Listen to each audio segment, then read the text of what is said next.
Welcome to the Marketing Revolution podcast. This is the underground movement of savage marketers from all over the world. We are not Fortune 500 companies. We are real entrepreneurs with real businesses that have one major thing in mind: to set goals and devour them daily. Because we understand that everyone wants to eat, but only savage marketers are willing to do the hunt. Now let's get this revolution started. Hey, what's up, everybody? Welcome to the Marketing Revolution podcast. Here with my co-host, Angela Hiley. And I ain't gonna lie, we had a few shots of tequila right here before the show. Yes, we did. Yes, we did, Big Daddy. Yes, we did. You know, we had to loosen up. I'm going to tell you guys, it's been a little while since we dropped an episode. Kind of went on the back burner because of all the events that we've had lately. Mm-hmm. And, you know, obviously we've got another podcast, and we haven't missed a beat there, but it's been kind of tough even to lay out that podcast, especially live on Sunday after we had just completed our mega media event, which, you know, I'm going to be honest, it's a little bit draining because the events are a mixture of marketing, a mixture of photography, video, and a shitload of fun in the evenings. Yep. So, like, I'm not going to lie. I mean, there was a lot of nights I was out 2, 3 o'clock in the morning making it back in. I would say we were out till 2, I think, that one night when we went to the Yellow Rose. Yeah, which was Friday the bull night. riding night. Yeah. And still made it in, still spoke in the morning. And actually re-watched because, you know, everybody was like, wow, it was amazing to watch you speak. And I'm like, really? You know? And so I'm sitting there thinking, I'm lucky these guys were out as late as I was and as drunk as I was and probably as hungover as I was the next morning. Because we were able to speak each other's language and everything made sense, right? You need to learn how to pace yourself a little bit better. Right. So, but I went back and listened to it, and I was like, wow. I was like, you know, maybe that is really actually good, you know? So I gave myself a little bit of props there. Not to be big-headed, but I did record it, and I was able to get my recordings back this week and listen to it. Mm-hmm. Cool stuff. This is the first time we actually hired a company to come in, and this gentleman, he actually specializes in doing live video. And we actually hired them to come in and do all of our audio and our recording and talk about a lifesaver. Mm-hmm. The last time we made a few mistakes. I mean, we had, pretty much we staffed it incorrectly, causing me to do so much work on the audio that it was crazy. And having these guys actually in control of the PA system, helping people connect their laptops to the big monitor. We have a 70-inch monitor in there. Was just a lifesaver to have them around, you know. So I got all that content back this week and was able to sift through it. Fucking awesome. Yes, it was. Yeah. So the nature of this podcast, we're going to be talking a lot about, just the fears people have when going live. And we're also going to talk a lot about a plastic following versus a gold following, because we see both, it took me a long time to realize this, and I'm not going to lie, I'm probably was a lot like a lot of you.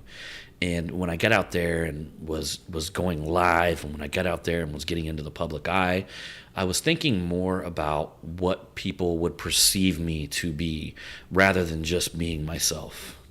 And luckily for me, this was in my early days of getting out there. A lot of it was on old school forums and stuff like that, And I quickly realized that something that I want to give props to Brian Vanzo. So Brian Vanzo was just on one of my other podcasts. If any of you guys want to check it out, if you're not a dent technician, but it's still pure entertainment, it's called the Tactical Dent Tech Podcast. Yep. It's a zoo. I'm not going to lie. I say it's a mixture of very important information, but then we go totally left. So I think it just depends There's on... a lot of fun. It's rated R. Yeah, that's for sure. I think it just depends on who we have on the podcast and what we're talking about. Right. Because there's a lot of really good information that you can get out of it. But then there's also a lot of like, what the fuck did I just hear? What just came out of their mouth? What just happened? We actually had a marriage proposal that happened recently on there. Yeah. And we had a really fucked up story that got dropped. Yeah. And it was like one of them things where after it got dropped, we're like, huh? We're like, man, you shouldn't have told that. I think it's like it's a very intriguing podcast. I would say there are people outside of the industry that listen to the podcast. I say it's like a roller coaster. It is a roller coaster. It is a roller coaster. It's a good time. Here on this podcast, we try to focus on just pure knowledge, and we're looking at the entrepreneur out there, the service-based entrepreneur, or I mean, obviously, I'm in digital marketing, and I am a funnel builder and all that kind of stuff. So this podcast is going to help anybody from the service-based entrepreneur all the way to the digital entrepreneur, I might call you. And everything in between, Everything in between. But since the podcast, I had spoke at the Vandelay, and that is where I actually met Brian Fanzo. And we recently had a podcast, and we went really, really deep into why people are afraid of going live in their business. Mm-hmm. We got so many live streams now. There's Facebook Live. My buddy Wasfi, who owns a giant venue that brings in people like Aaron Lewis, Clint Black, he offset his advertisement budget by $100,000 by doing live videos, right? But we're sitting there talking to Brian Vanzo, who is literally, he's consulted brands such as Red Bull. He was just with the Weather Channel last week. He's consulted IBM, and he set up like all of these giant companies' live streams. And the biggest thing that we find during that is that people are they're not afraid to go live, but they're afraid to be themselves. Yeah. I say they would probably almost get kind of like frozen in a weird, I don't know, I guess maybe it just depends on their personality. I know that when I first started doing podcasts, even before we started going live on Facebook, I would just get completely like frozen. I think what it was is like it kind of catches you off guard. You're stepping out of your element. You're definitely stepping out of a comfort zone, and I think it takes some time to get used to. Well, and that's it. I mean, we've all been there. I have empathy for anybody who experiences that and begins to do that because, look, stepping out of your comfort zone is where things are built. That's when magical things happen. It's so funny. Like, I see people posting little memes and stuff like that about it, but they're not stepping out of their comfort zone. And what that really means is that you're uncomfortable as fuck. Oh, yeah. So when you're out of your comfort zone, you're uncomfortable. Yeah, See, that's where the magic happens, though. Yes, it does. But yes, you're uncomfortable, and yes, you're chartering your boat into new waters, maybe waters that have never been chartered before by you, okay? And I mean, that's the whole aspect of it. But the key thing that I really want to hit on while I'm talking about this is that, so literally there's two types of relationships that you can establish with your audience. And one of the relationships would be one made of gold. And one made of gold means that they connected with like really who you were, and they connected with exactly you as that individual that you portray yourself to be. Yeah. The second relationship would be one made of plastic. And that would be one where you put up a facade, or let's say you hid your beauty by putting up vinyl siding, right? So we live in a neighborhood right now where everything's like brick homes or wood homes. We got a couple homes that have vinyl siding, and to be honest with you, they look like shit in our neighborhood, because they're hiding probably their true beauty underneath, right? Yeah. And not to say if you live in a home that has vinyl siding. I grew up in a home that had vinyl siding that looks like shit. I'm not saying that, right? So in my neighborhood where I had vinyl siding, it looked amazing because I lived among people that had aluminum siding. Yeah. And so it's really like hiding your true potential from your audience so they connect with you in a false manner. In fact, I would go as far to say that if you're out there portraying something, or you're out there scripting, if you're out there being mechanical, and you're out there partially reading notes while you're talking live and things like that, that you're false advertising to people, and you're probably attracting the type of people that are exactly like that. So the only people that could ever see value in that type of marketing would be people that would be potentially fake, and ultimately they are not an ideal client or ideal customer, because really they're not even connected with their self that well, let alone connected with you. Correct. Right?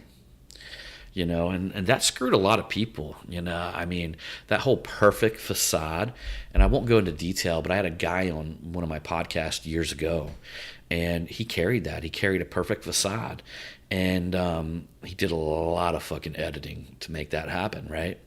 But the craziest thing is that when we had him on one of our old podcasts, this is one that's not even, it's out there. You could probably guess who it was if you went and found it. I mean, it's out there, but it's not currently live, so we're not doing them anymore. It's a couple years we closed that down. Well, this gentleman on there, if you listen to this podcast, he's so polished, so smiley, that it's almost like fucking Tom Cruise when he went on Oprah. You Wait a remember that? minute. Is this like then he had his meltdown? Yes. So like how Tom Cruise like had that thing on Oprah where he was so over the top happy that, you know, it destroyed his career, I would say. I mean, he jumped on Oprah's couch. He went out and got Katie Holmes, who he was married to at the time. No, I think they were engaged. Dragged her out on stage. No, obviously. she took off running. She took off running. Like, who the fuck is this guy that's dragging me on stage? And I mean, it's so fucking fake. And what you have to realize about that is that going live, being a representative of your business, is like, you need to understand that you just need to be yourself. And that's what people are going to connect with. Like, I know that I'm not the best with grammar. I know that, but you know what? I know that I connect to my audience. I know that the people out there that are listening to me, I know the ones that I want to connect with. I don't want to connect with somebody who's super intellectual, who's sitting in some coffee shop with his glasses on and lowers them down to the tip of his nose as he reads his newspaper and then casually jumps on my podcast. Fuck that, man.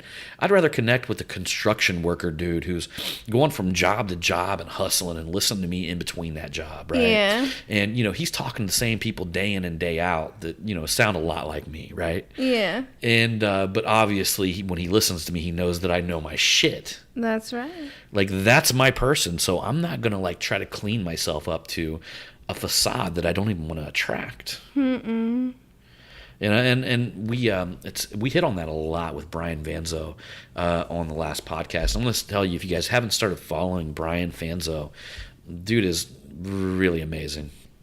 Check him out. You know, check him out on I think it's called iSocial on Instagram. He's also big time on Twitter. But if you just Google Brian Fanzo, check him out. Dude's off the hook. And one of the things that he had actually hit on during our podcast was like, you know what? If you're not being yourself when you're going live or you're with your audience, good fucking luck. That shit is hard. Yeah, it is. Like, it is insanely hard to get on a social platform and totally be somebody else. It takes like tons of effort. You have to like really practice. You have to almost like read and know your script and fuck that. That's not what live is about. No. And it's not what the world wants. Why do you think the world is gravitating? Although I do believe reality shows are scripted, but they're becoming so intelligent with them. They're scripting them in ways that feel authentic. I would say like with reality shows, I don't think all of it's scripted. I think what it is that they put certain people in certain situations and then they see where it goes. Oh yeah. I mean, why wouldn't you? It's entertainment. Well, yeah, they definitely like one of my favorites is like Love and Hip Hop, whether it's Atlanta or like right now it's Hollywood. So they basically just put people together that like each other and don't like each other, and then that's when all the madness happens. Well, I mean, in all honesty, the truth of the reality is that the best movies out there feel more real. You know, I mean, you could go back to some of the old school classics, and believe me, I love that too. You know, the old school classics, the westerns and stuff like that. They feel real because that felt real in the time. Yeah. You know, but you can actually look at today's day and age, and the movies that we have now, almost the really good ones, will do something called like you'll get lost in the moment. Yeah, you will. You know. You're And totally sucked meaning that in. you'll actually fall into the movie because it feels so real for that That moment. was just like when we were watching, was that the Avengers that we watched? Yeah. And you were like, I wish a lot of this stuff could really happen in real life. Don't I know, you remember? right? Yeah, so yeah, I'm cool with that. It would make the world much more exciting. So You're like, why can't this stuff really happen? yeah.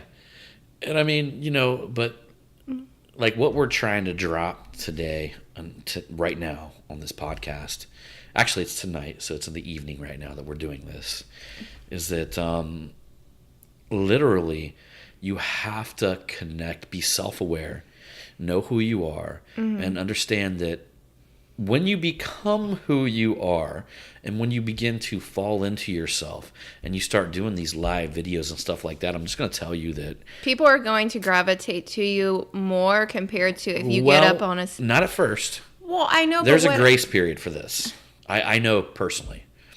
I mean, there's a little bit of a, and you know as well. But I'm just saying, like, if somebody gets on stage Yeah. and they are being fake as hell, I mean, myself, like, I normally can pinpoint Yeah. that out, and that is just like, ew, I just know I don't want to get to know you. But then somebody else can get up there on stage and be real as fuck, and I'm just like, Yeah. yes, I'm going to gravitate towards that person, and more than likely, we're going to be friends Right. and have right. a good time together. Right. You know, real gets real, but when you first start doing it, be ready for a little bit of pushback because the people that you know, the people that follow you currently, will be like, who's this person? Yeah. And then above and beyond that, like it's something that you just got to keep pushing through. I believe that there's like a test in life, you know, and it's designed, it's supposed to be there.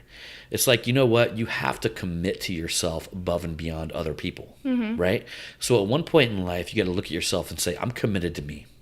And you know what? I'm going to serve my message and I'm going to deliver it whether people accept it or not, regardless. And then there's going to be that people that you thought were, that did accept who you were, and then all of a sudden they just disappear. They will disappear. They will disappear. But however, new people will gravitate to you. You know, and I mean, we see that personally. I mean, it wasn't. I mean, years ago, my wife here had suffered with anxiety, you know, to the point to where I had to literally, you know, I had to do the grocery shopping. I mean, we had a tough little turmoil there that was going on. Probably lasted like 6 months. Which was my shining light because I Yeah. got to take care of everything, and she realized that I'd always take care of her, you know, Yeah. during that time. And it lasted about 6 months, and it probably was about 7 years ago when that happened. So this girl sits in front of you right now talking to you is the most unlikely person that I thought would open herself up to the world, and she has. She's on every one of the tactical podcasts. She's liked better than me. You guys will probably like her better than me once it's all said and done. You're funny. You know, I mean, it's a really special thing to see somebody who, think about this, whatever you're terrified of, she was probably terrified of it 10 times or maybe even 100 times more. And she broke through it. So you're looking at somebody who's a shining light that broke through that fear of getting in front of people. But I had to do a lot of work on myself, though, and I'm still doing a lot of work on myself right now. Baby, we're all doing work on I know. ourselves. I want to be the best version I can of myself. Yep. We all are each and every day and all the time. You know. So I want to encourage you guys, and I'll tell you guys a little business model as well. So my buddy Wasfi, who owns the venue here in Dayton, who, you know, he brings in, we actually went to a Naughty by Nature concert recently. That was so much fun. We went to a he had Clint Black, but we went to an Aaron Lewis. Yeah. I got to personally meet Aaron Lewis, and she did too. He was looking at her boobs No, when we took a let's- photo. no. But Oh, God. it's okay. I don't think that's what he was doing. I think I caught him off guard with. I was like, Sure. no, I think that's what it is. I caught him off guard because you had your arm around him and he had his arm around you. But I was like in a different pose. Yeah. I think that's what it was. Well, that's the picture we received, other than the one when I met him privately and got a photo with him. But, like Wasfi literally has done over 500 live videos, right? Mm-hmm. And Wasfi is a community superstar, all right? Literally. Love the dude. He spoke at my last event and did a phenomenal job. He went live while he spoke and just absolutely killed it for the audience. And one of the things that we learned most from him is that, like, he's not selling JD Legends. Now, he's going live on his page, but he's interviewing people and talking to them about their businesses. Yeah. And he will have them share that on their page. And when people comment, he'll give out a free concert ticket. Has transformed his business. The dude is everywhere, just off of live video. And I'll give you one of the major keys. So every time Wasfi plans a live video with somebody, he goes and creates an event. An event begins to give people duplicate or multiple notifications based on whether they subscribe or based on whether, because what I see is like, JD Legends created an event. And then I'll see JD Legends is going live in their event, right? But above and beyond that, if you subscribe to that event, if you go there or you say that you're interested, or you say that, yes, I am actually going to the event, Facebook will begin to give you more notifications. So it's getting in the face of your ideal clients and customers much more intensely. And if you have a business where you can afford to give things away during that event, then you're going to begin to get a following of people who will do that. I mean, you think about that, a concert ticket. All right. You will literally have people following you to each and every one of your events to get that concert ticket. What is it in your business that you might be able to give away? Right? Is it a free consultation? Is it a free adjustment as a chiropractor? Is it a free, dinner at a restaurant? I mean, there's a lot of things, a byproduct that you can give away in your business. Or is it a free marketing seminar if you happen to be an online marketer or something to that nature? You got to think about what you have. You always got to have something to give people, but you have to make sure it's something of value. Because I always find that people want to give something away, but it's like it doesn't feel valuable enough. And you'll know why. Like if people don't want it, then it's not valuable. Yeah. I mean, that's the key. It's like, well, I created this lead magnet. I have people tell me, I created a lead magnet, but nobody's taken it. And I look at it, I'm like, because it sucks. Yeah. If nobody wants it, it sucks. You need a better one. That's your indication. That's your. I would think basically you should be thinking like, is this something that I want? Right. Well, that's one way to think about it. But if nobody else wants it, then you're wrong. Then you're wrong, because there's always three perspectives, okay? Yeah. One perspective is the way you feel. That's really self-centered, okay? But sometimes the way you feel may be good enough to get by. The second perspective is the way the other person feels that's receiving it.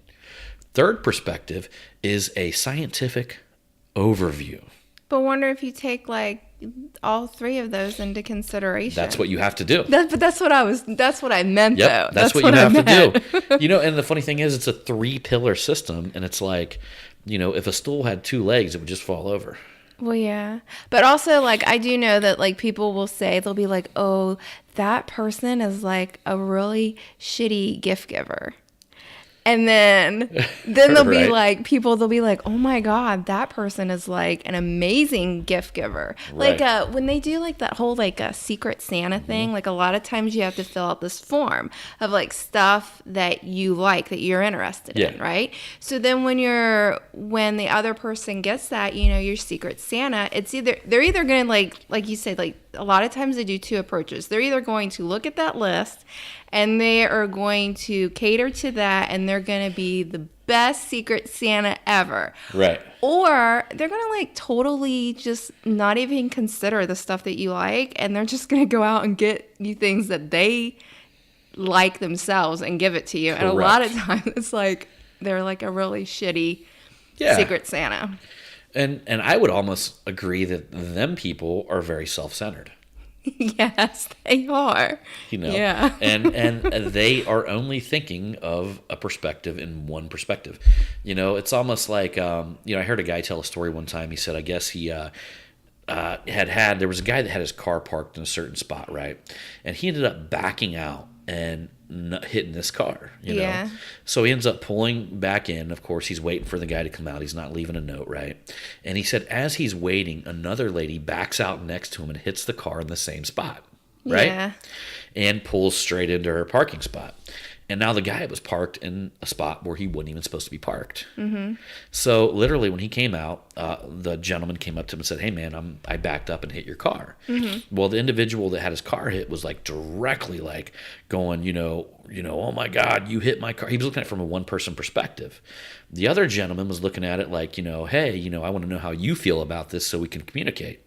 And then the woman who came out and hit his car was waiting as well, came out and just wanted to make sure everything was okay, and was like this caregiver type, and was asking, everything's okay, right? And, it was like a 3-car little collision that happened in a moment. And there was 3 different perspectives. There was a guy saying, I know you owe you got to pay to get this fixed. Yeah. And there was another gentleman going like, I don't know who has to. He was looking at it from an overall perspective saying, because you were parked here and I was parked here and she was parked here, but you were parked illegally, like as an overall, we should probably call the police and, figure out exactly who was responsible. Yeah. So he was looking at it from a scientific perspective, and then she was looking at it from, is everybody okay? Like a caregiving perspective, like totally giving, her opinion to the other people. Right? Yeah. Was trying to consider their feelings. So there was 3 different perspectives in one swoop, right? Mm-hmm. Well, that's the type of decision making we should find ourselves in when things happen, Mm-hmm. We shouldn't be so quick to just make it all about us. We shouldn't be so quick to make it all about them. Yeah. We shouldn't be so quick to just make it like a scientific type thing, right? Because there's feelings and emotions involved. Yeah. So when you begin blending the 3 of them together, you come to a much better state of conclusion, and you can usually have a little bit more of a sound mind during the process. That's true. I will say, back to the Secret Santa thing, like when I worked at the newspaper and did inside sales, and we did that, and that was like back then when we didn't have like a lot of money and stuff like that. But I remember everybody at the newspaper, when the one lady found out that I was her Secret Santa, she was like, you were the best Secret Santa ever.